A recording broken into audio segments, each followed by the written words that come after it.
We are from the planet scarcity of love, while our country is called hyperinflation of heartbreak, our capital city a deflation of kindness, a blood flow of a system of flirtation, a bunch of despicable, irresistible, impeccable disciples of heart crunchers. Love the undefinable, Heartbreak the definable.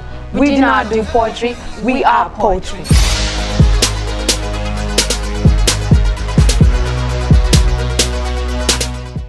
I am Fatih Muloji, your usual host for the Poetry Slam, but of course I do not do this alone. I do it here together with my amazing partner, Aissatou Ceesay. Please put your hands together with Aissatou. Hello everyone, thank you for coming to the Poetry Slam finals. We're thankful for your support. Okay, if you've been following the Poetry Slam, you will agree with me that we started up with 24 acts. And we narrowed it down to 5. Now, during the semifinals, we lost 3 of our great poets, Mayutu Ceesay, Keba Mbai, and the Rahis Choir. I'm not sure if they're here today, but I wanted to say their name to you because they've done extremely well during the Poetry Slam semifinals. And we'll be having most of them perform here today.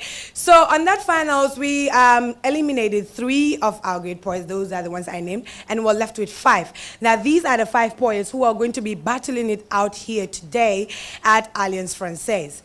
But without much ado, I would just like to call on stage the Poetry Slam finalists.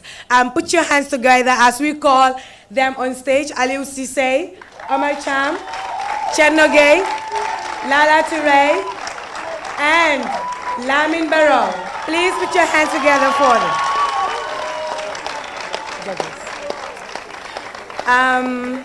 First of all, Omar Cham, how do you feel to be on the Poetry Slam finals today?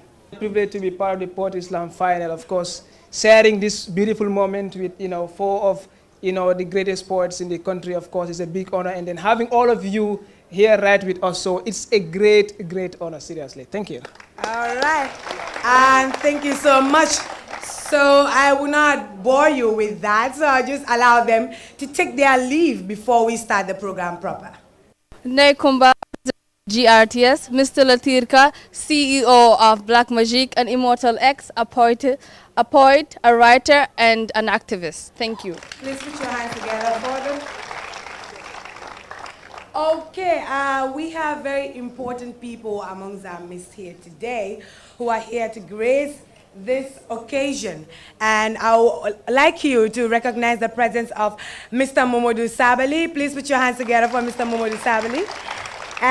We also have Ronald from Black Magic is also here to grace this occasion. Please put your hands together for him.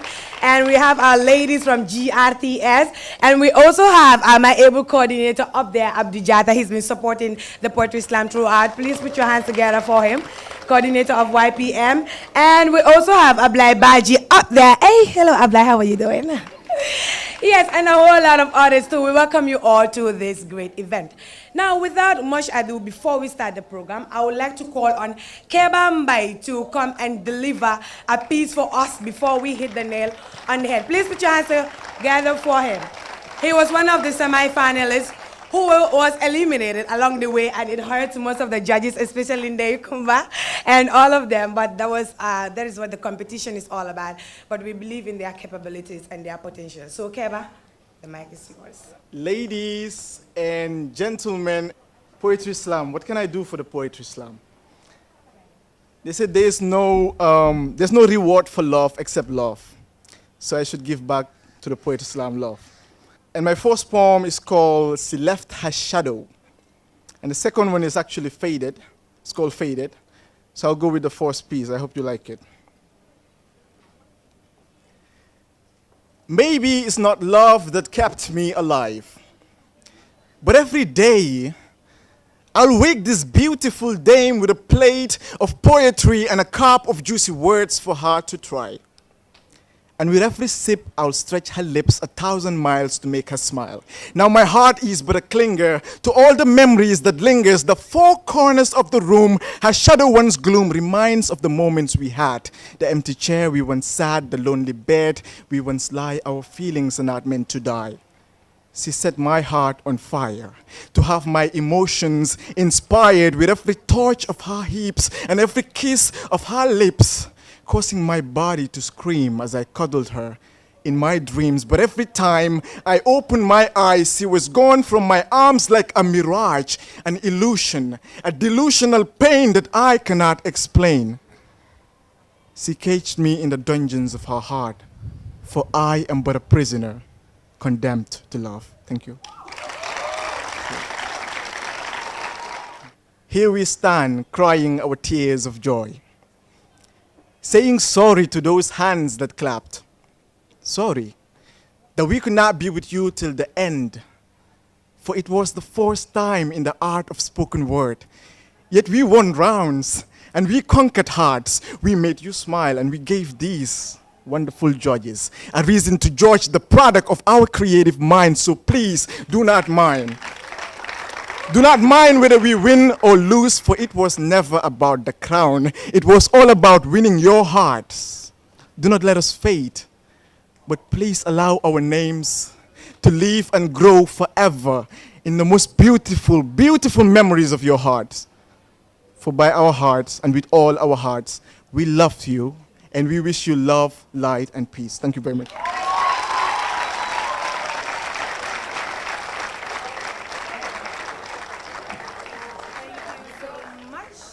Kebambe, thank you so much. He did great, right? He is really good. The Poetry Slam is going to go like this. We have two segments. We've divided it into two segments. So the first part of it, the poets were given a theme. The theme is the science to divinity. Now, each and every one of them is going to come on stage and do their piece on the science to divinity. After that, we will have a break. We have some of our artists here in the studio. Here with us here today to grace this occasion. So now I have the singular honor to call the first poet on the list. Please put your hands together for Lala Toure.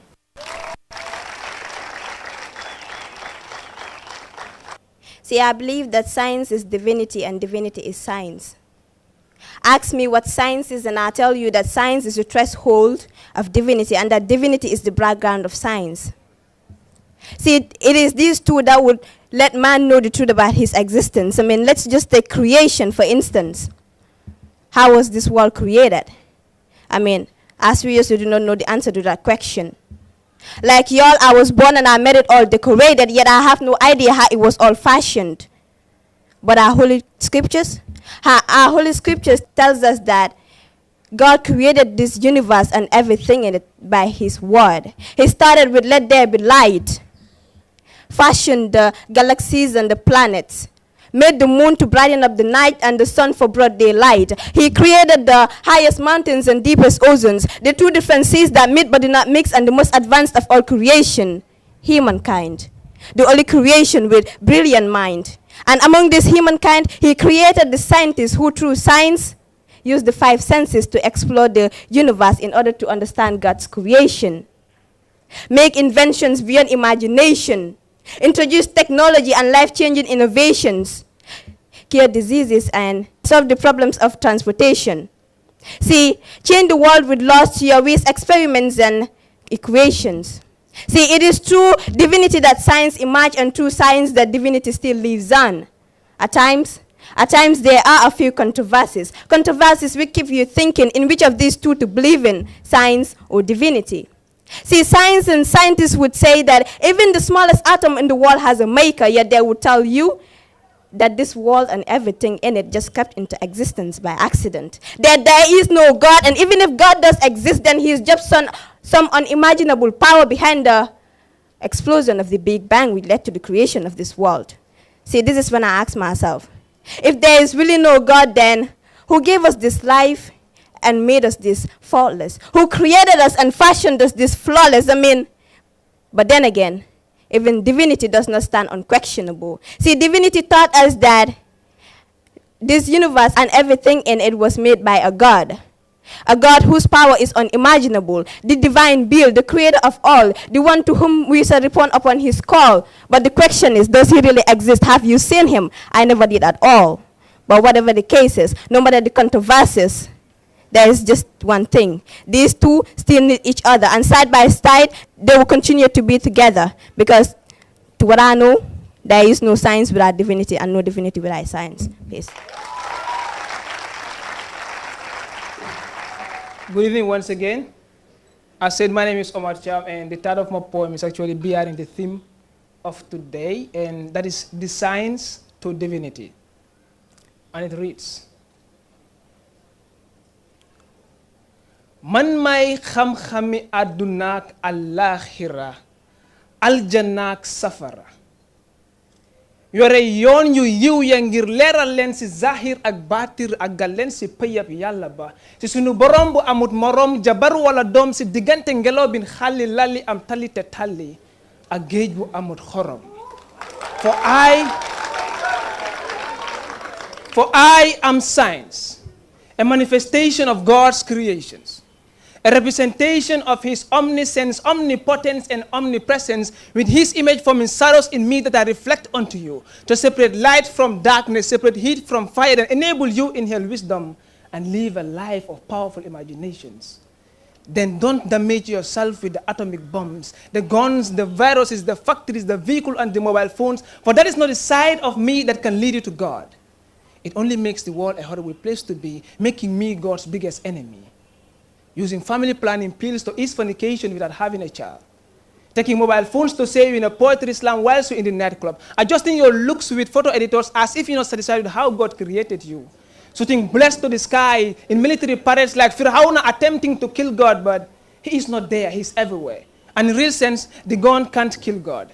God kills, the gun kills. God creates, the gun can't. God makes the gun kill what God wants the gun to kill, because God is greater than the gun, so hold on. Let my scientific knowledge set the light bright. The first step in the science to divinity is accepting the science of divinity. The sun, the moon, day and night, mountains and rivers, and accepting how God's creativity synchronizes with my biology. To store blood in a man to form a slippery fluid. Transplanted in the hang seed of a woman to form a solid liquid made up of heart, liver, blood, and muscles so calm and timid. The earth's gravitational force greater than the womb's potential energy, it opens up and you were born. Save Prophet Adam and Jesus, who were created when no two people made it. So do not stain the purity of my knowledge derived from the purities of God. When the moon was hot and the sun was cold. When the Prophet sallallahu alaihi wasallam was a bright light, shining bright, sour thing. And because the science to divinity was his purity and high level of spirituality. Sought on the people of North to obey the law of maintain the length of their boat 6 times its width to continue scaling and sailing and accepting God's punishment and commands. So their science to divinity was following the commands of God, acceptance and obedience. Sought on Jesus to be born without a father, given the natural ability to cure illnesses and restore the dead souls, then lose a density of 0 and escape the gravity of the earth. Riding the radioactivity of the winds to reach the sky, because his science to divinity was God's destiny and mercy. Just as when Moses split the sea into different roads, feeling the light of God in a burning tree, where Prophet Ibrahim was placed as a form of punishment, and it turned out to be his own heaven. So his science to divinity was God decided that he must enjoy the luxuries of life with his creation and revelation. Sought on me to create a ship from the streamlined shape of a fish, and an aeroplane from the flying bird. For God scored above A+ in creation, a distinction. But not speaking in public directly, he scored F9 in public speaking. We are no more best friends because I am so destructive and he is so self-protective. Never wants to show me how to create a soul, implant it in a lifeless frame, make it alive and active. So this is where we clash, because with all the giftings I give to him, he never wants to tell me his secret. But if you're ready for the journey, just tell me. Reach the highest level of spirituality. Worship God daily. Accept his destiny. Then repent to him with your sins sincerely. Because I am not just a subject that you can study to pass exams, a machine you can use to destroy with the whole world, or the most terrifying terrorist terrorizing your territories of peace. But I am also a deed and a doing. A deed when the done doing can dig you diamonds, take you to God, or lead you astray for the rest of your life. Thank you.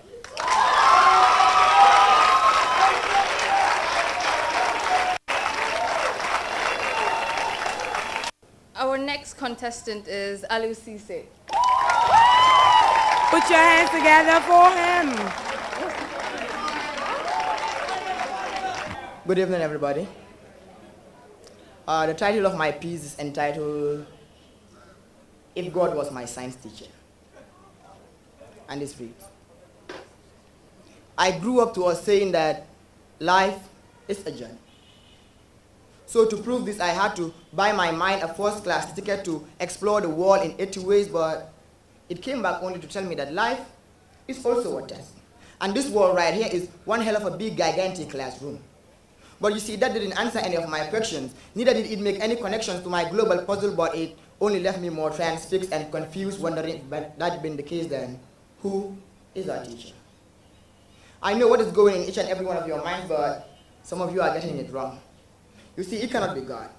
For if God was my science teacher in 6th grade, then I would have grew up thinking that human beings descended from ape-like creatures that evolved the world 1,000 years ago.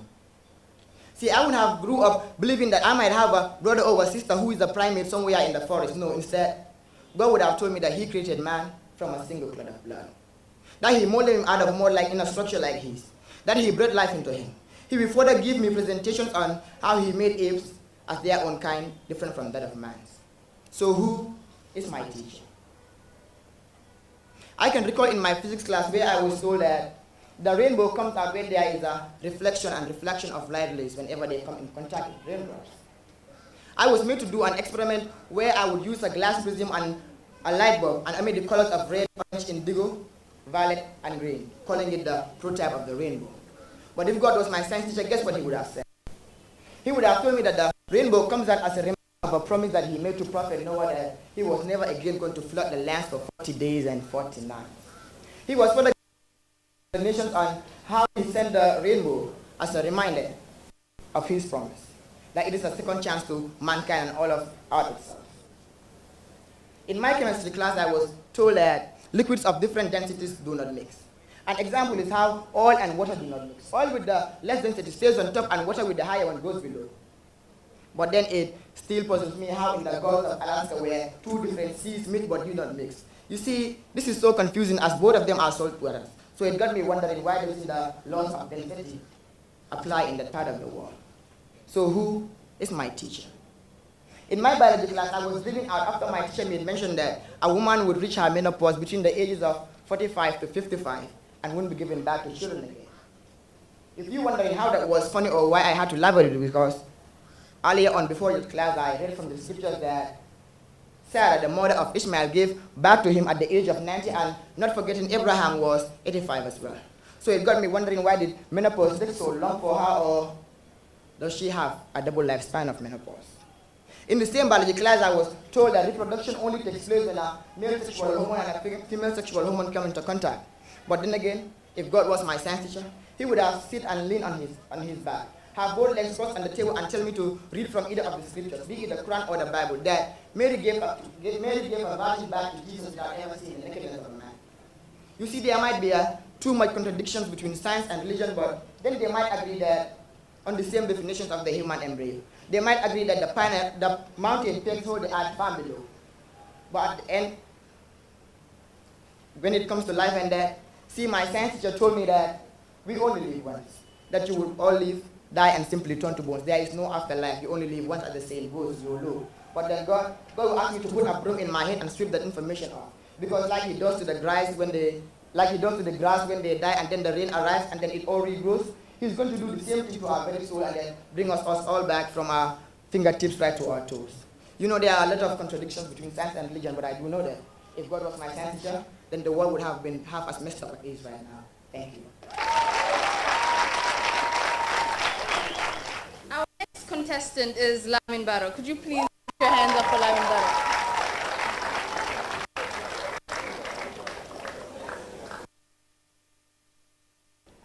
My poem is titled Revealed. The words of God came down to me whilst I was deep in my sleep. He said, "Wake up, son. I am sending you to speak against the scientific lies of your world." I was like, hold up, not me. Not with the scenes and the scientific fictions I have created, see God. I am not too clean to believe in myself. And I am afraid I will mess up your glory, see God. I have not been staying so holy.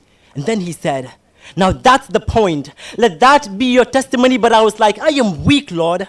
He said, I will be your strength, son. I said, I don't know where to start. And he said, I will give you directions. He said, take this mic and speak those lines. And I said, but I don't speak most at times. And he said, take those scriptures, read those lines, and use my words to feed those minds. And I said, but I am skillless.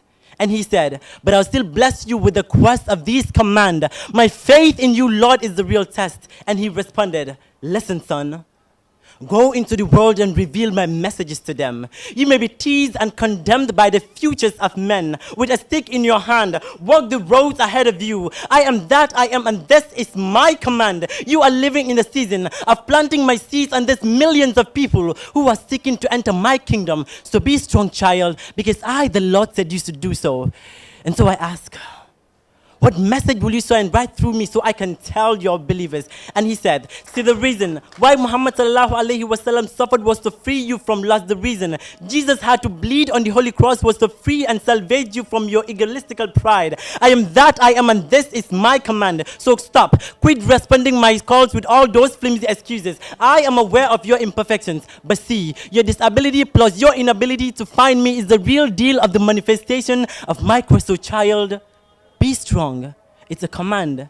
And so I ask, Lord, I know you are calling me, but see, my sins are hunting me and my past is stalking me. See, I know you are calling me, but will you shine right through me? And so he said, I said, Lord, I come before you, close my eyes and bow on my knees for you. I whisper a little pride because I am head over heels in love with you. I wrestle with sins every day, but knowing that the divinity of you shines in me, then I am all okay. And I'll keep moving until you find me tired. More of you and less of me, now that's a balanced diet. I need you, Lord, to shine glory and beauty right through me. I need you to glorify and purify and dignify me. Then he said, child, I know I am calling you.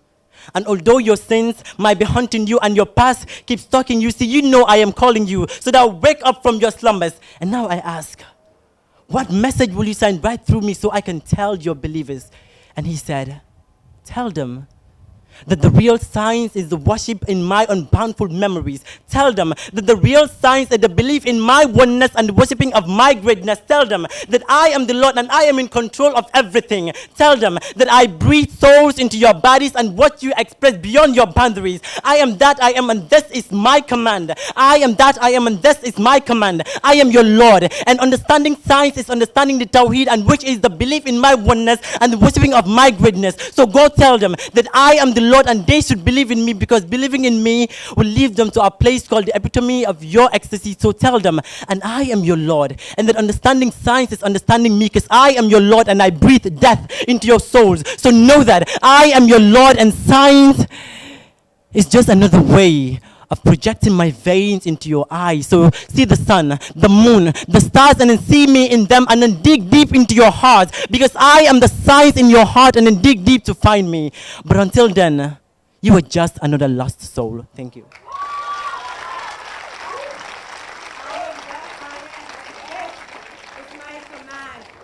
That was Lamin Barrow, and still on the Science to Divinity. So we proceed to the last poet for this segment, who happens to be no other than Cherno Gay. Please put your hands together for him.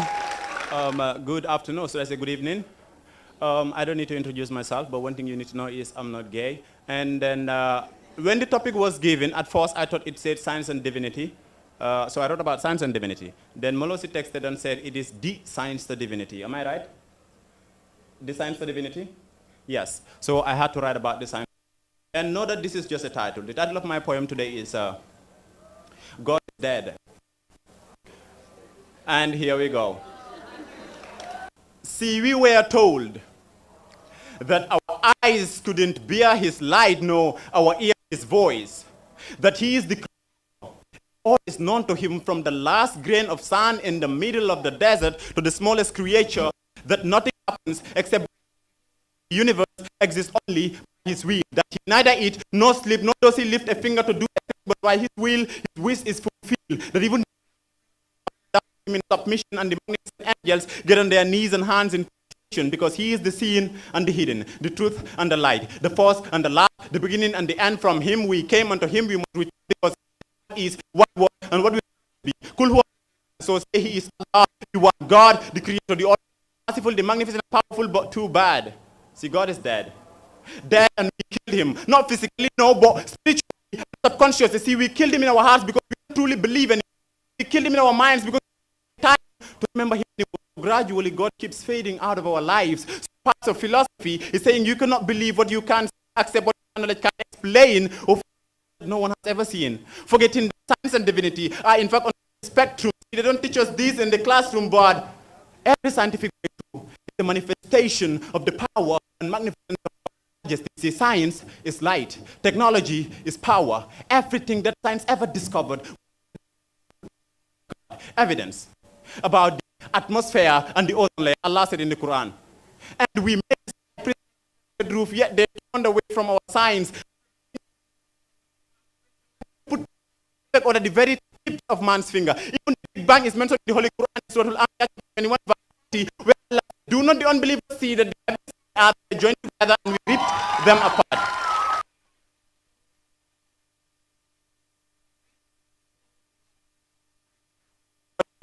Magnificent, mirror, take away his divine presence.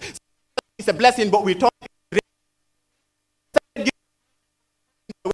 The Quran was is the enemy, not to be trusted like that in Persia. Our mission was to keep the dagger from the God that held the time, but we won't listen. Using science as an excuse to disbelieve, though it teaches us to reason. Donating the power of divinity day in, out, season after season.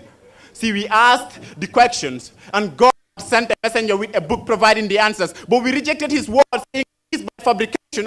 Is down the line, science, a product of our intellect, is saying the scriptures were in fact right. I think it's time we see the light. See, the science to divinity in symbols or figures. No, it is through form. The science to divinity is the attention to science, recognition, the sense of his perfection through the science. See, the confirmation of the Holy Spirit. What more could be more enlightening? Like the fact that the sun rotates around the sun and not the other way around.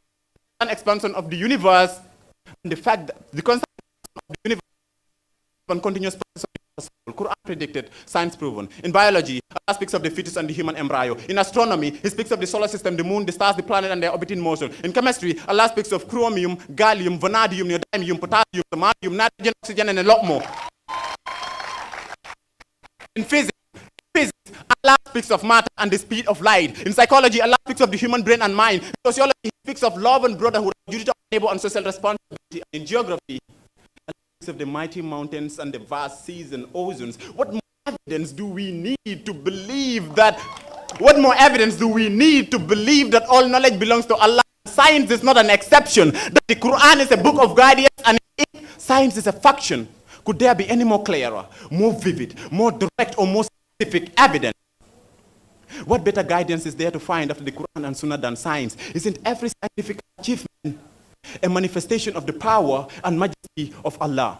See, every step taken further into science reveals more about and miraculous should bring us a step closer to God. So I am telling you, the science to divinity is the apprehension as a tool for both and a shining light for divine guidance. Don't take my word for it. Take the word of Galileo, the father of modern day science. He wrote, and I quote, I have discovered things in by our age. Nature itself is a manifestation of divinity, and abandoning reason and evidence is a sign of both spiritual and intellectual weakness. Little knowledge of science can mislead the individual, but true and pure knowledge of science has got reflection in its deepest faculties. End of quotation. In the Quran, Allah said in Surah Al-Baqarah in chapter 1 verse number 2, ذَلِكَ الْكِتَابُ لَا رَيْبَ فِيهِ هُدًى لِلْمُتَّقِينَ. This is the book. Not this is a book. This is the book. It is guidance, so without doubt, to those that fear Allah. And that guidance is what Allah manifested. By man's intelligence, he will find his way to his Lord, because true science leads to divine enlightenment. And that, my friends, is the science to divinity. Thank you.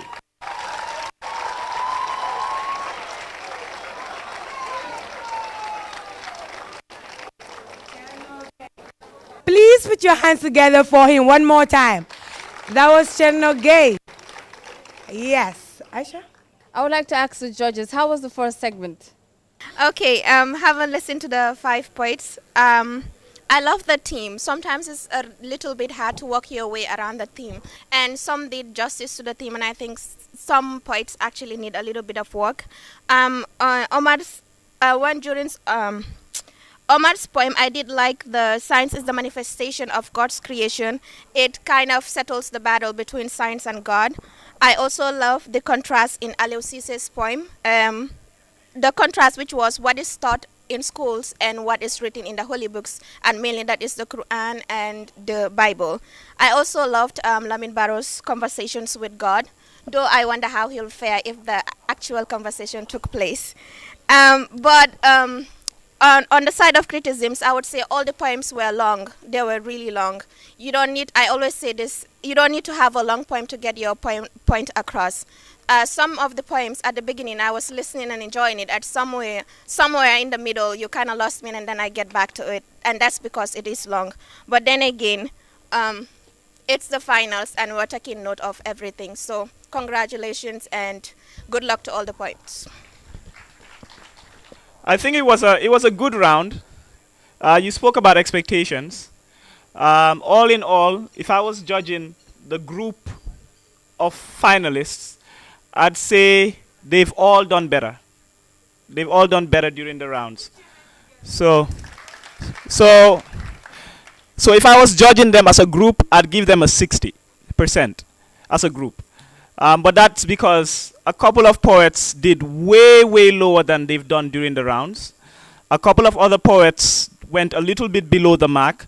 But I think the one poet that went over the mark for me, we're not judging yet. And going over your mark doesn't mean that you did better than everyone else. But I didn't expect Lala to do what she did. I loved her performance. I loved it. And I wasn't... we all have our favorites going through the rounds. And she wasn't that for me. But today, I think she won me over. But I hope with the second one, which is theirs, that they kill it. I don't think... They screamed and all of that. I didn't have goosebumps. I didn't scream out or anything like that. And they've made me scream before. So I hope when they come the next time, they have something perfect for us. But they all interpreted the topic very nicely. So I'll give them that. It was a very nice round, even though, like always, you have your expectations and then they falter along the way because either someone comes and knocks you off your guard or doesn't do as they were supposed to perform. But, I mean, creativity is something that goes on and off and is a continuous experiment. I mean, I liked Cherno when he said God is dead. It was kind of reminded me of Friedrich Nietzsche, you know, when Nietzsche said in the 19th century, you know, the German philosopher, that God is dead, we killed him. You know, so I thought he was going to go along those lines, and then he became this ultra-religious, preachy poem, which I like, and I like Omar's performance because, you know, the fact that he was able to use the Wolof and then talk all that Batin stuff, all that, you know, Banya stuff, that is really lovely. I mean, this is my bias. But all in all, I think it's a very good performance, and let's see what comes next. We've all heard what the judges said. So please, can we all give the poets one more time a big round of applause, please? Okay, before all of you sleep here, we would like to call on Robs. Yes, Robs was also part of the poetry slam one time, but along the way he got eliminated. We all know Mandela didn't fled that hard path. He fought for the freedom of his people with that belief at heart. And that's why his name is known for greatness all over planet Earth. I was told to succeed your mentor, you have to learn from them and then add your own ways. I also over funny story does change a funny story to a revolution until still get good praise. And believe me, there's a lot of funny stuff going around us these days. It's funny when I walk on the street and see a cop texting and driving. It's funny when the immigration man asks me for my alien's card in ID card because I look like Fuller. When I go to the American embassy, I apply for visa, but then they reject my visa application because my name is Sheikh Abdullah Muhammad and I have a big beard. So it's even funnier when Nawex on of blows our TV with no refund. So who questions or penalizes them? No one. I told myself I want change for the best, not change for the worst. See, I'm voting for the best for a really good cause. And if you listen to these kicks of knowledge in these courts, you will see the blueprint of revolution in my words. Thank you. We would like to call on Hadi Drame. Is Hadi Drame here? I sat down and I thought to myself, nakala suñu maam yi daan bayee seen waar di dem di ñëw ak di nettali seeni jaar-jaar. Ñu naan la ki yaay doomi diw baayam bokkoon na ci ñu gina julite si askan wi. And they would put smiles on their faces and say dafa royoon ci yonente bi sallallahu alayhi wa sallam. See, these people do not even care about the beautiful cars he drives or the Senegalese he wears, neither the shoes nor the designer perfumes he puts on. Some of them do not even care about the background he's from, Nagir la Tegala, Lebulamba, Gewella. Others care less about his tribe, na Sosela, Cyril la Wolof Lamba, Sosela. Na bu yàlla bi ne si téereem bu tedda wi naan la tànnal ci ñu tabe yi set xool te rafet jukko yi tànnal ci ñu fonk seeni boppa te jiital diine wi. So they put smiles on their faces, embrace Islam, and make their obligations their priority. May fàttaliku suma maam bim ñu daan nettalil ay xibaar waaye nga jege ko si weeru koor mu joxoñ la ay baaraam. So I later realized that these were all divine sent to us by our Lord as a commandment. Te suma morom yi nag lii lañ ci fàttewul na dangay gis ku daan sol tip ak top tights ak short muy jéema noba awraam yi di sol lu jot wear black and enjoy being distant for just a little while. Wala nga gis ku daan dem si clubs yi di daw si jaaka yi because we're told from day one that Satan is chained and every evil is uprooted from this dunya.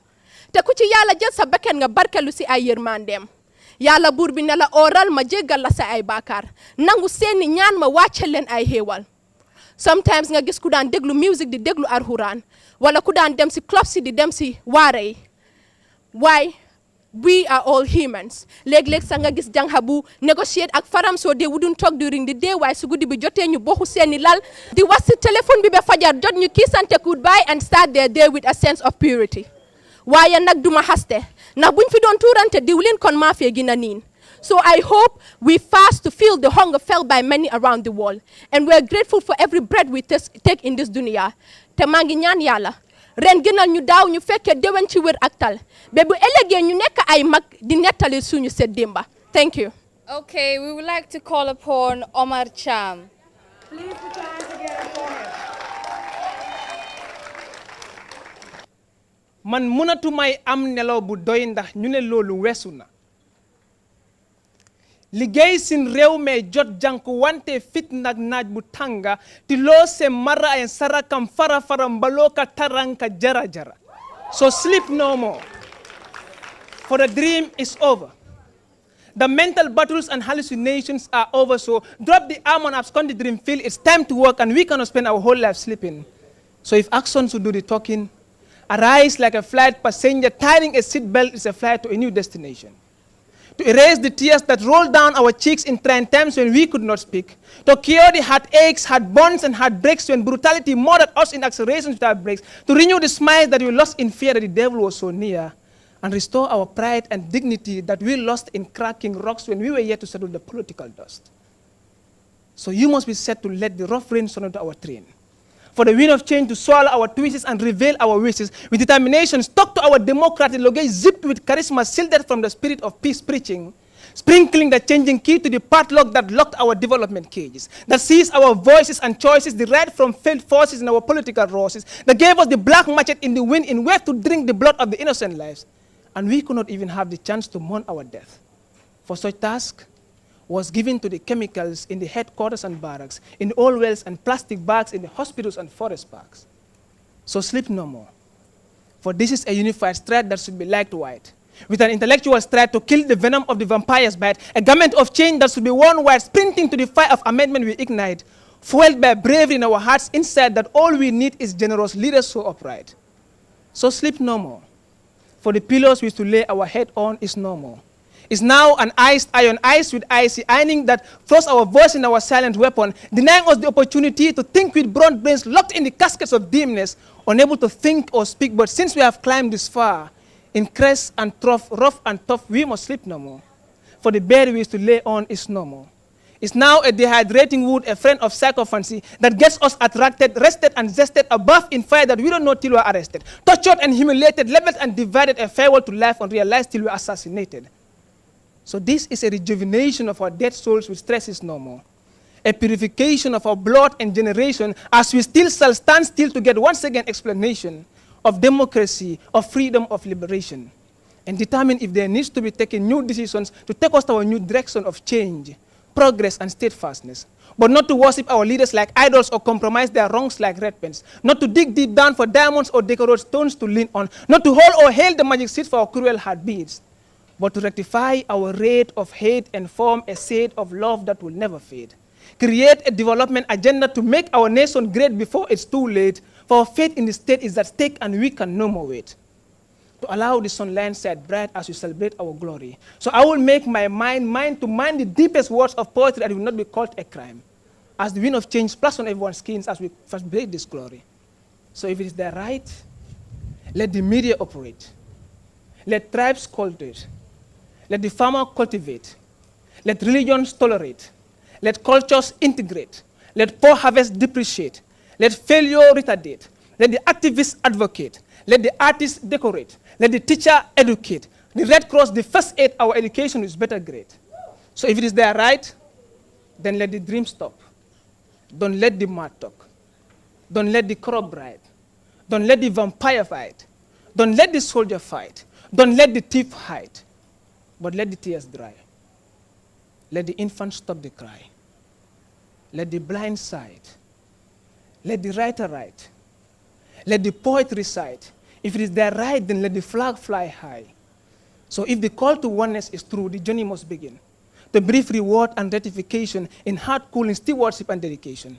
Refrain from laments and negative comments from hypocritical worships and gossips in our secret apartments. So sleep no more. For this is one love, one heart in one part. One walk, one joy, one fly, as we shall sleep no more. Until we arrive. Until we smile again. Until the tears dry. Or else we shall sleep no more. Thank you.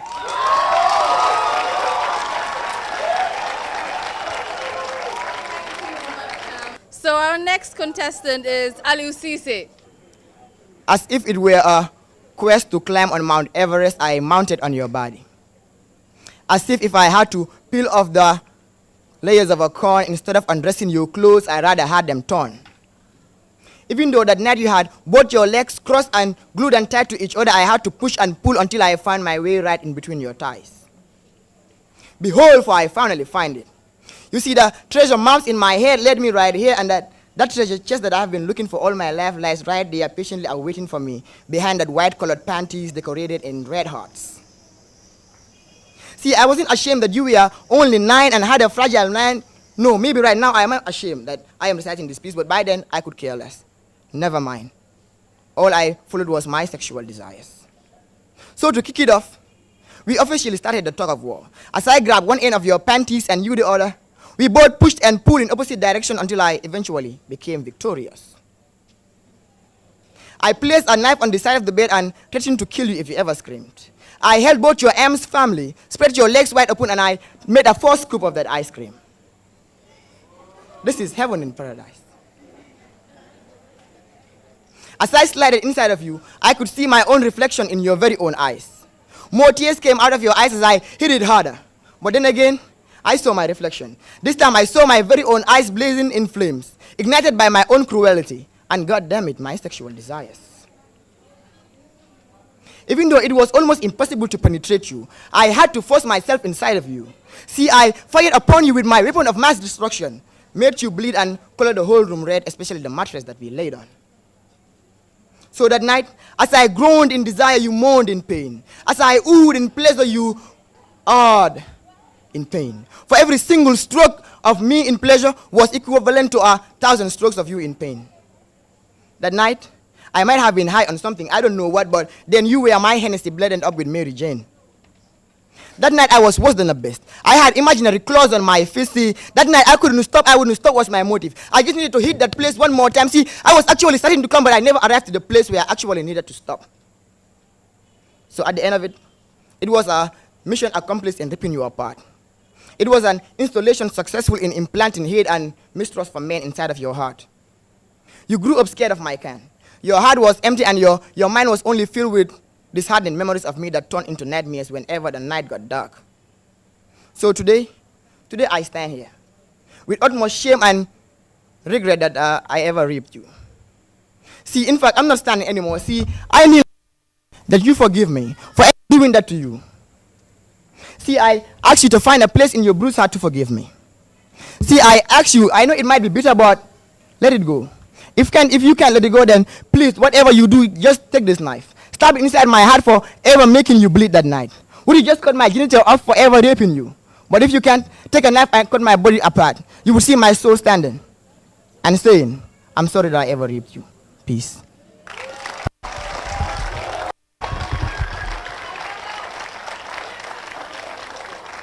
We move on to our next poet, who happens to be Lala Toure. Please put your hands together for Lala.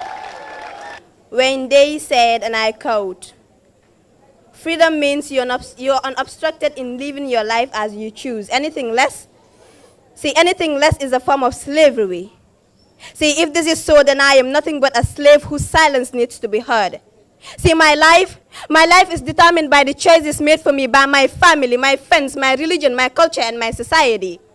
See, I am 19 but still unborn. Standing here inside my womb, I carry the child of the opposite sex, a child I never wanted. But see, this was a choice made for me.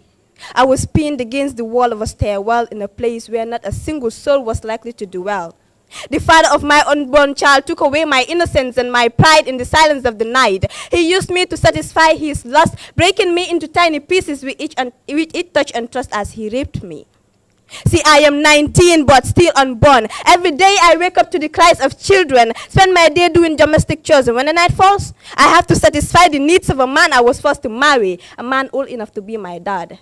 A choice my parents made for me, because to them, early marriage is a tradition and giving me away was an obligation.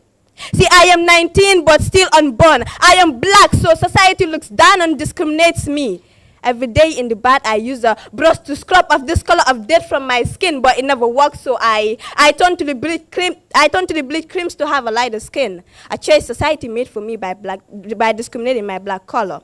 See, I am 19 but still unborn. I dream to live in glamour, drive around town in the latest Ferrari, spend every summer holiday in Abu Dhabi, sometimes maybe Dubai. But hey, this is just a fantasy I've created in my head, and it's all just a daydream. Do you know why? Because poverty made a choice to never allow me live such luxury. See, I am 19 but still unborn. You wouldn't believe this. I cannot be an actress or a musician because my religion forbids it. I cannot be an actress because my culture resents it. I cannot be a public figure because my parents detest it. See, I am 19 but still unborn. I cannot be in a relationship because my mom says I'm too young. I cannot go out on dates because my dad says it's wrong. See, every day I am reminded that mandereti gor moy daw suma yaram kon buma musa helata sayak tega jam wala giwel borom halam. See, my family even made a choice in choosing my spouse too. See, if I dress too decent, my friends say you're amulo class. So I dress sexy to please them, but then so I dress not too decent, not too sexy. I just stay in between to please them and the choices they've made for me. See, even winning the slam is a choice that will be made for me by these three people. My choices don't really matter in my life.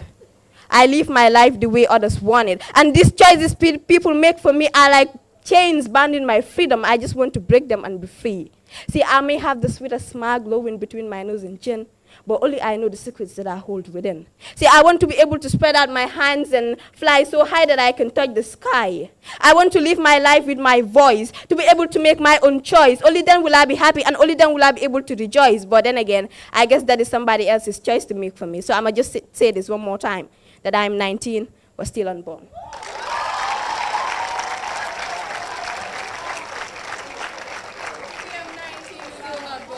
Thank you, Lala Toure.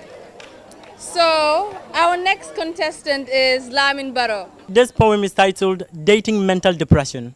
Right now, the battle of my life is taking place. See, my mind is a battlefield where depression battles with frustration and enslave my ecstasy. Listen to me very carefully. See, this fight is a fight between me and myself as depression. Well, depression is my best friend. Happiness is my enemy, and I am a threat to myself. See, you can call me crazy, because my body trembles to the beat of darkness and in a mental prison called suicide. See, this is about breaking silence with my hands and my teeth and my tongue, as every place in my body welcomes an abusive emotion that kidnaps the liberty in my flesh. I am the pain that sees the smiles on your lover's face. I am daylight locked in the chambers of darkness. I am a cliche. I am speaking louder than my stigma and hoping that somebody will listen to me. See, I am confused under the skin of my flesh as the voices in my head sing songs so evil to my health, and my memories act like soldiers, crawling like germs, getting into my skin. See, happiness is like an ant that walks on the skin of my mind. So they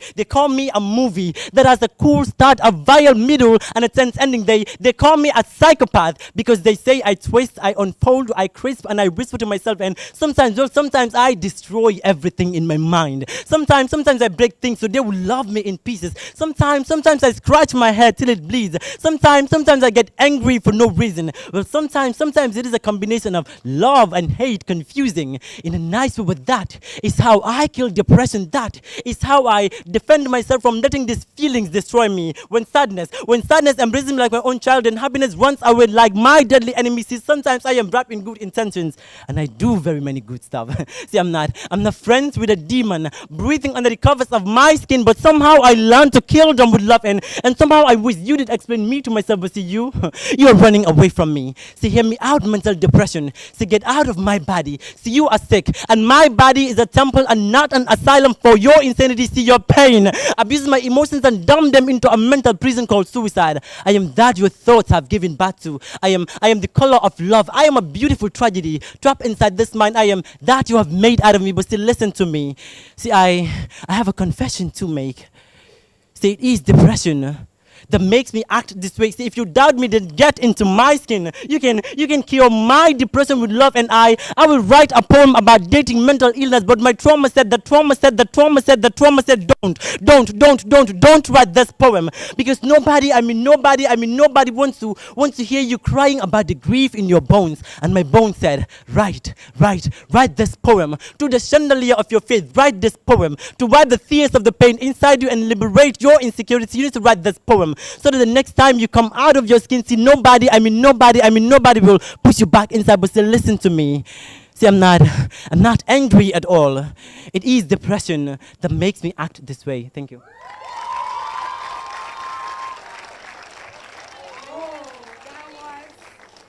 Lamin Barrow. Anna fancy Lamin Barrow here. So we move on to the last act for the Poetry Slam finals today. And that is no other than Cherno Gay. Please put your hands together for him. Cherno. The poem actually compares science and divinity, bringing God out as the ultimate maker at the end of the day. So this poem is entitled, Does God Like Ice Cream?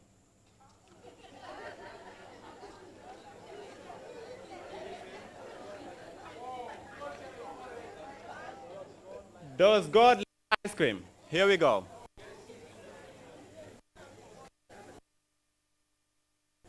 Is ice cream sweet? Does it melt? Yeah. Does God like ice cream? Well, I have no idea, but I will tell you what God doesn't like. See, the idea of challenging divinity with scientific discoveries, questioning God's status, breakthroughs, criticizing his creation with scientific theories like the claim that the universe was not created by God but came about as a result of an explosion and a second separation related to the creation of the moon, the stars, and the galaxies, scientifically known as the Big Bang, presumed to have happened about 13.8 billion years ago, the birth of the universe. See, the idea that we human beings is not just ridiculous, no. It is an insult to the powers and abilities of God as the creator that created you and I, so no.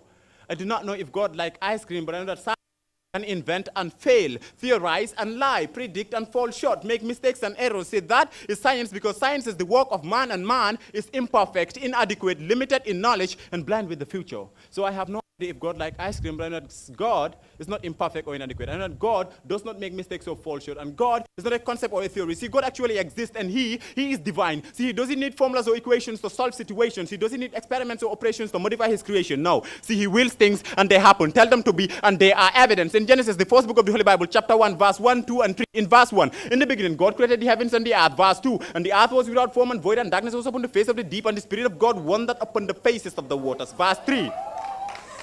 Verse 3, and God said, let there be light. And there was light. See, no formula, no experiment, no equation, just the words. Be, and it was. Happen, and it did. See, that is the power of divinity.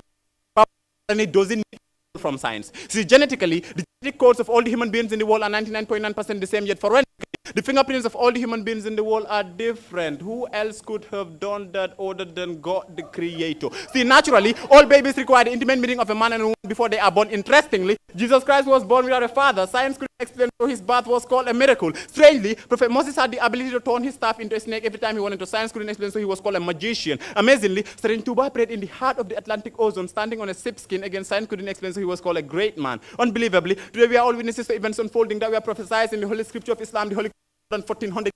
Things that scientists themselves have been trying to figure out since time immemorial, but have only come to realize recently. Like the fact that the light of the moon is a borrowed light from the sun, the complexity of the human reproductive system, and the fact that Earth is spherical in shape, as Allah said in Holy Quran in Surah Al-Naziyah, chapter 79, verse 30, and thereafter we made the earth egg-shaped. See, science could not tell how a book that is more than 1400 years old could have foretold such things so accurately. So sadly, they decided that Prophet Muhammad was probably the smartest writer of all times, but stubborn, ignoring the fact that divinity could be the explanation. But since their formulas and equations couldn't prove it blindly, they looked for excuses instead. See, the problem with science and scientists is that when they do not have an explanation for something, they tend to reject it. Well, let me tell you something. See, God is not a subject that can be completely understood or a topic that can be summarily explained. And divinity is not something that can be figured out with formulas and equations or something that can be proven with brilliance and intelligence. Nah, see, it is something that comes with acceptance and submission to a higher existence. It's called faith. In plain and ordinary English, it means believing, accepting that those questions we have never been able to answer and those things that we may never and ever be able to explain are the very fabrics with which divinity is woven. Like the fact that the skies have been hovering over us since ever, though there are no pillars holding it up there. The constant change from day to night and back again without shifting any gears or pressing any switch. And the fact that the light of the sun never runs out of fuel or cash power. See, that is the power of divinity. That is the power of God, and it doesn't need approval from science. So for science and divinity to work together, science and scientists must understand that God did not create us to know, understand, and be able to explain everything about Him. No. God created us to know and understand what He wanted us to know about Him. And one of the things that God is allowing us to know right now is that science itself is a gift of divinity from God, the one and only absolute know of all things. So no. God does not like ice cream because God is God, not a human being. So if you are planning on giving Him ice cream as a Christmas gift, I'll suggest you go back to the supermarket because you, my friend, just picked the wrong item. Thanks. Whoa. Put your hands together for him one more time, please. I have to bring this again. Yes. So this Chedno gave, that has brought us to the end of this segment. So before we move on, we would like to thank our sponsors, Dembo Spring Roll, Gambega, our Glam Zone for a wonderful makeup. Yes, Adika Lewis Island, and a big thanks to Momodi Sabali, Mr. Momodi Sabali again, and Mr. Abdijata of the YPM, the coordinator of YPM, for also. Oh, Adika, you're here. Please put your hands together for Adika. She did a beautiful makeup. This has brought us to the end of this segment. So now, the judges, how was this particular segment for you before we allow you to elaborate? I think the second round was lit. That's what you kids say nowadays, right? It was lit. It was fun. It was fun to listen to. It was long. The pieces were long, but I think they brought it home in the second round. I think I have a new favorite poet in the Gambia. Oh, please put your hands together. I think I have a new favorite poet. I'm not gonna say who it is. Okay, I'm sure I'll fight with my co-judges here when we're deciding. But honestly, it's been a while since someone touched my mind in that way. It was. Like I can't say who it is. I'll talk to the judges about it. Okay. But one of the poets just blew my mind today, and I'll tell him thank you. Okay. I just threw something out there. But I'll tell him thank you after the show. But honestly, very talented bunch of poets. And I'm very proud of what they've achieved coming here to the finals. And I want them to keep doing it, keep doing poetry. Thank you. This is going to be a little awkward. I am supposed to repeat everything I said. Hopefully I'll remember it. What I said earlier was that I did enjoy the variety in the poems. We've heard Alusi says, "Sorry, I raped you." From the beginning of the poem, it was just about sexual desires, and I thought it was about him fulfilling his sexual desire. But we later realized that as it progressed, it was about rape and the psychological trauma that comes with rape. That was a good write-up, and even the performance was even better, and it was a poem that needs to be heard. Lala's poem too, I loved it. It had rape in there, and it also had societal restraint in there. Going back to Lamin Barrow's dating mental depression, which I think it's very important. He was shedding a light on a topic that is rarely spoken of among young people and among all of us, and that is, if you tell someone I am depressed, it's like, whoa, depression, black people don't get depressed. But honestly, we do get depressed, and it needs to be heard. So other than that, the poems were long. Latif did mention that earlier. They were way too long. But then again, as it progressed, well, some did do it for me, some didn't. Some made the cut, some didn't make the cut. But then again, it's our job as judges and as a team to sit down and finally pick a winner. So I think we're about to do that. Thank you, Nekumba. Immortal.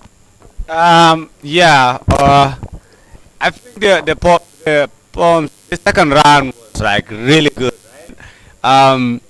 There was a lot of, it was very intense. There was intensity in it, even though I didn't know what Cherno was going on about. You know, I was like, okay, you kind of memorized the book and came through. But I like Lala's poem, you know, because I think it's about time we call out these restrictions that is placed on people, especially women, you know, how the female body is restricted and how patriarchy works in limiting and circumventing the achieving our fullest potentials. And also Ali talking about rape, which is one of those things, because rape is very real and people try to justify many things, you know. And Lamin Barrow's poem, you know, it's like very moving because depression is very real. It's one of those things that is like silently killing people, and it's something that, you know, it's a very dark phase, you know. It's like this dark thing that happens to people and people just dismiss it because somehow depression has been equalized with just stress. I had a very depressing day, but it's a very real thing. Clinical depression has been responsible for a lot of suicides in our communities, and it's the poem was good. Like always, we must remember that poetry really has a very potential force in changing the way society shapes its thoughts and everything else. So we must celebrate our poets. We must be able to listen to them and celebrate them. Like Keba's poem before we started, like let them fade. This is not just an event. It should be a process that is ongoing and there is continuity. Thank you. Now we just allow the judges to deliberate, and while they do that, we just want to, you know, have a little bit of entertainment. Since we do not have the PA system on here, I would just call on KB. He's also an upcoming artist, to come and do a freestyle for us. KB on stage, please. Put your hands together for KB. Yes. KB kabe dundi nyoko na la kaman ningkol be la ten nyay ning yalong ngo buloki jangway. So the mic is yours. Sebuga kube sando na fulola. Kube jendo nya fulola. Inga niyol fa man sene ya wude buka kube kuno sa funola. Back to this land nga nyodo ku. Munatin nan ka nyodo ku. This life not safe anymore. Stefan teri da malle ka nyodo ku. Be kopina monne kono ba jari niga ikamuna mi mono. Ika dumbing kono. Wala fa garaw ko jawiya bota min kono. Koliya ba keding. Kudol ba keding e buka mil fono. Par ku buka lawa nga doman fonsang harjel domo. KB Banja on this now. I believe this is a platform for young people, so I thought it wise to also invite our upcoming artists to come here and deliver. Why, when a girl child is born, her family and parents mourn. Why, when a girl child comes to earth, she is regarded as a curse? Why is she always ignored when she is born to live? Why is the girl child denied of her rights? And why is she deprived of her privileges? I feel they are precious as pearls. In their beauty is a cute smile, but yet her life becomes difficult as she grows. She smiles when she feels like screaming. She sings when she feels like crying. She cries when she is glad. And she laughs when she is sad. I mean, her love, care, and sacrifice estimates her sharpness. She was not born to be ignored, but rather adored. I mean, the raw emotions of her feelings strive into hope, a hope that she could be someone and not regarded as no one. With a sound of faith, she stood up to the mystic rhythm with a loud voice saying, I am not born a curse, nor am I born of bad omen, but as a blessing. I mean, she was not born to be neglected with her bigger dreams of success, nor was she born to be discriminated by man, but yet she stood up to be someone instead of no one. See, she was looked down upon with no dignity. She was regarded as property and not treated properly. With the hope of peace and freedom, she could hear the drums of the musical sound, singing to the tune of freedom, equality, and humanity. With a gentle touch of their liberating hands, she could breathe the air of freedom, equality, and humanity. A smile on her face, igniting like the shining sun of summer. Her lips eager to whisper the words. And with confidence, she says, I am the girl child. I'm not born ill, but of faith. I am proud of who I am. I am the girl child. Ika Toure. All right, thank you so much, Ika Toure. Please give him a round of applause one more time. And now, I would like to call on someone else. Do we have Mary Jeng in the building? Please, put your hands together for her. Mary Jeng. When I was a child, I always ever wanted to be able to compete with the boys in my class. And each time I foot raced them, I won every time at recess.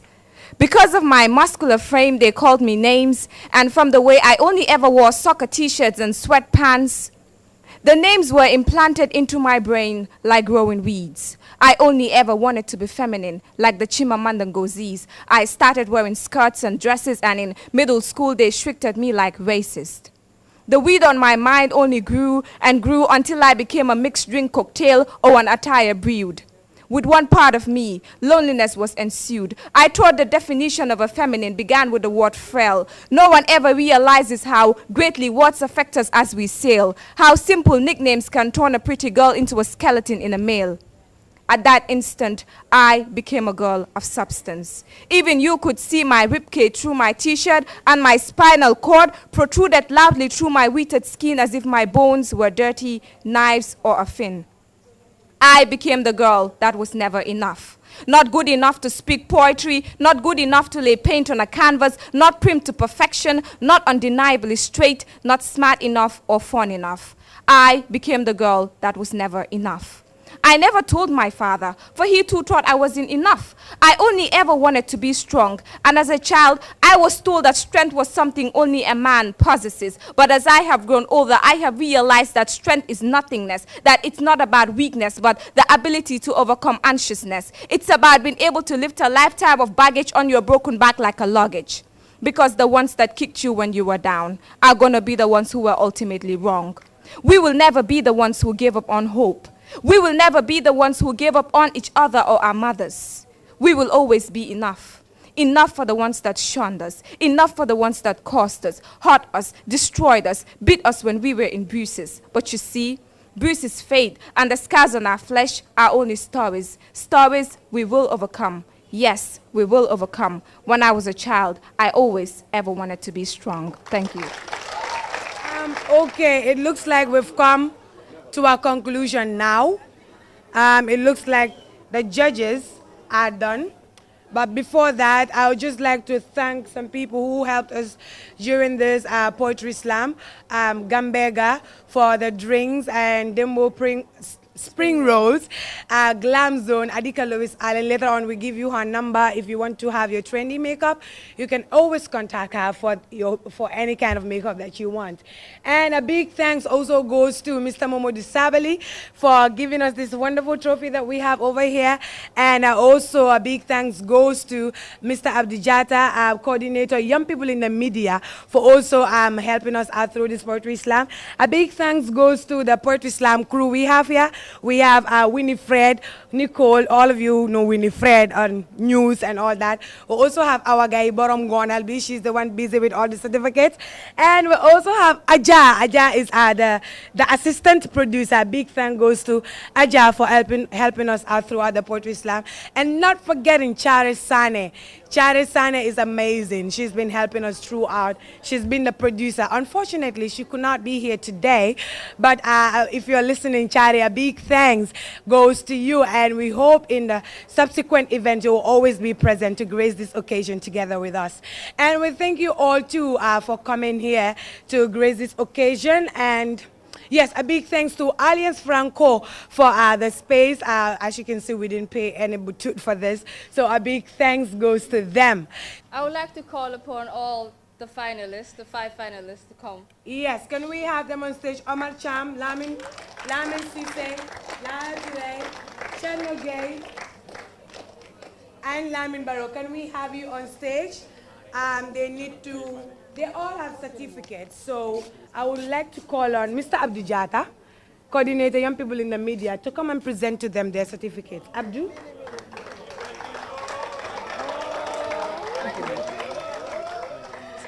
Yes. Awa, you are ready?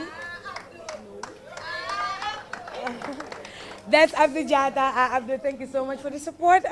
First of all, we have Aliou Sise. Aliou, where are you?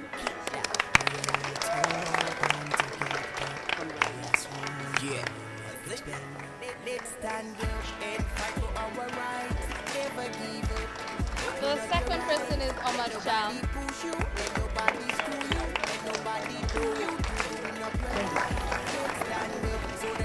Lala Touré.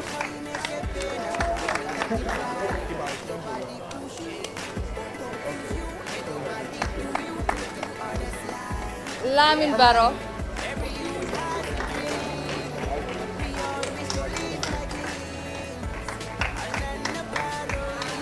And finally, Cherno Gay.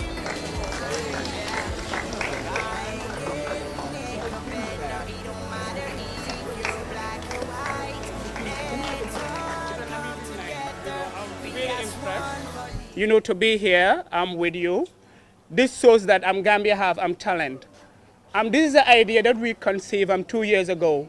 Little did I know that today, this will take us to a national competition. I could remember, barely, 2 years ago, there was a lady by the name Khadija George who first came up with the idea for us to have a poetry slam in Gambia. So all of you know Leeds in the United States.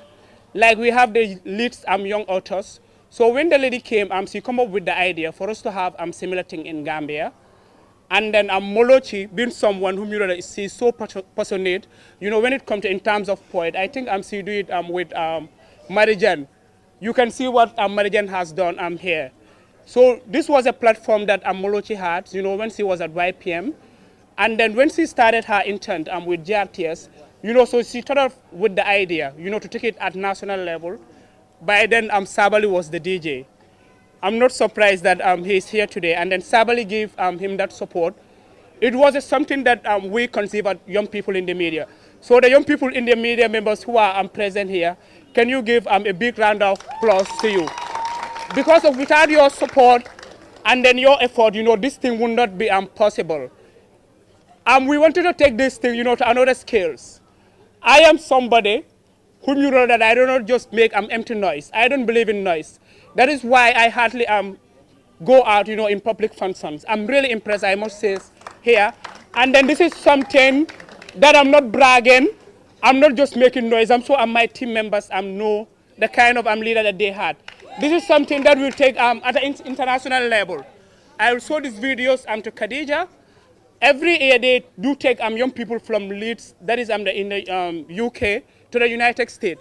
So I'm going to work with GRTS to take these videos and then these footages to see how best Gambia, you know, can be at that international scales, whereby we can have young talents, you know, to take this thing to another level.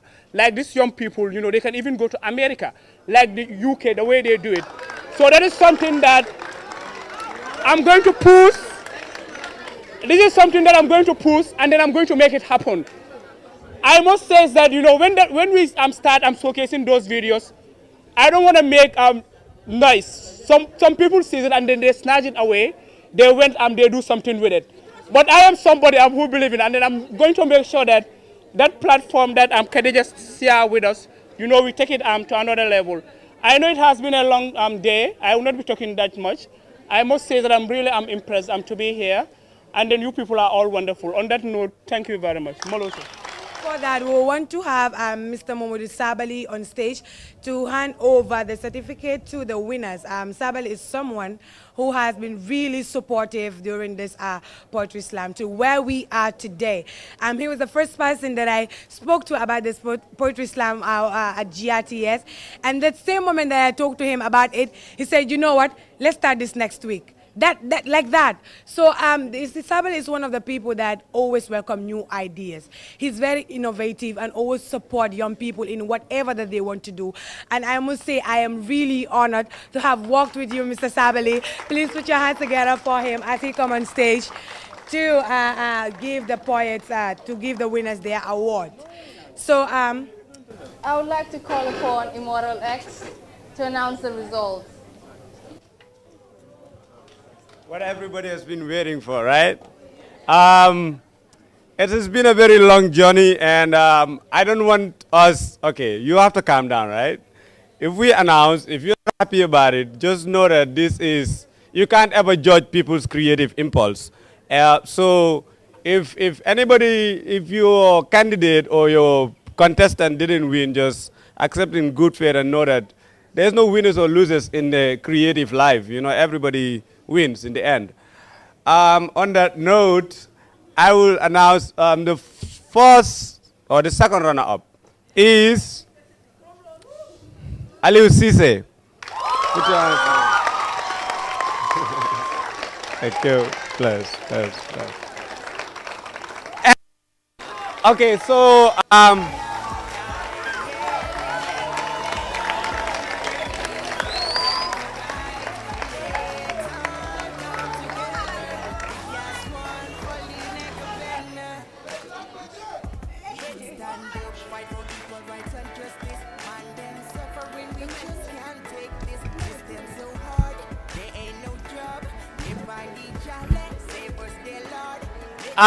the first runner-up is Lala Toure.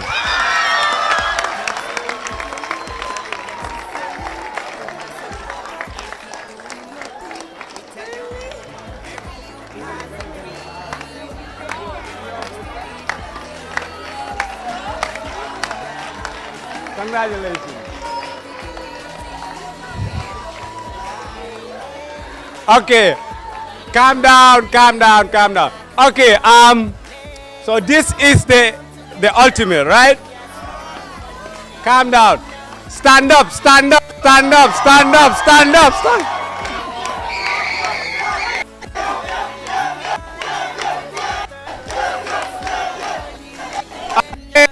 Okay.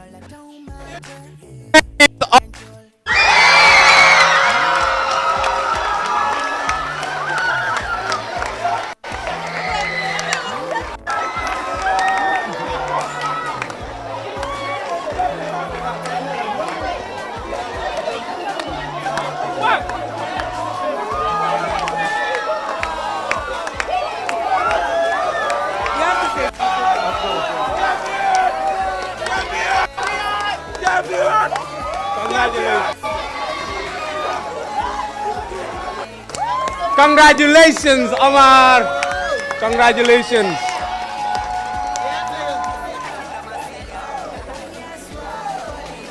This has been a very tough judgment. We all are favorites. So we came to the conclusion that Omar won because he impressed us, right? He had the languages, he had, everything was on point, his delivery, he was spot on the theme, and we are very happy that this came to an end. Something that started out and the Second Republic ending in the Third Republic. Congratulations, Gambia. To be honest, I'm feeling glad, honestly, and I'm going to thank all of you for making it all the way here. But the biggest thanks is actually going to, of course, my fellow competitors. Though we're not competing, this was just a moment for us to come and enjoy this beautiful moment. They're actually the greatest poets you can ever familiarize yourself with. So this is a poetic family, and we're going to build it, inshallah. Thank you all. Coming to the Poetry Slam Grand Finale. We hope this continues, and I promise you that Poetry Slam is going bigger and better. And each year, we are going to have very big surprises for all of the poets. Thank you so much, and for the sponsors, thank you so much, Gambega, and so much, Dembo Pringles.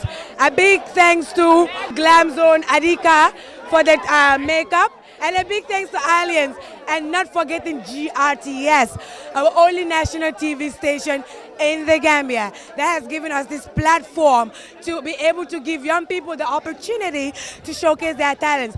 Poetry is not an easy talent, and it only takes you creativity and courage to be able to take that pen and write on a piece of paper what you have in your heart. And we hope this will continue, and of course it will continue, and it's going bigger and better. A big thanks to all the poets, and to the winner, Omar-Cham, a very big thanks and congratulations to you. Thank you so much for coming. This was the first edition, and next year we are going even bigger. We are going to play this episode on Thursday, or if not Tuesday, so do stay connected with your TVs. From I and Aisha, thank you so very much. Have a wonderful day. Push you, ain't nobody screw you, ain't nobody do you, doing up your life. Let's stand up so that we can all unite. So how you make it better, we will not divide. Let nobody push you or confuse you, ain't nobody do you to do others lie. Yeah. We are from the planet Scarcity of Love. While our country is called hyperinflation of heartbreak, our capital city a deflation of kindness, a blood flow of a system of flirtation, a bunch of despicable, irresistible, impeccable disciples of heart crunchers. Love the undefinable. Heartbreak the definable. We do not do poetry, we are poetry.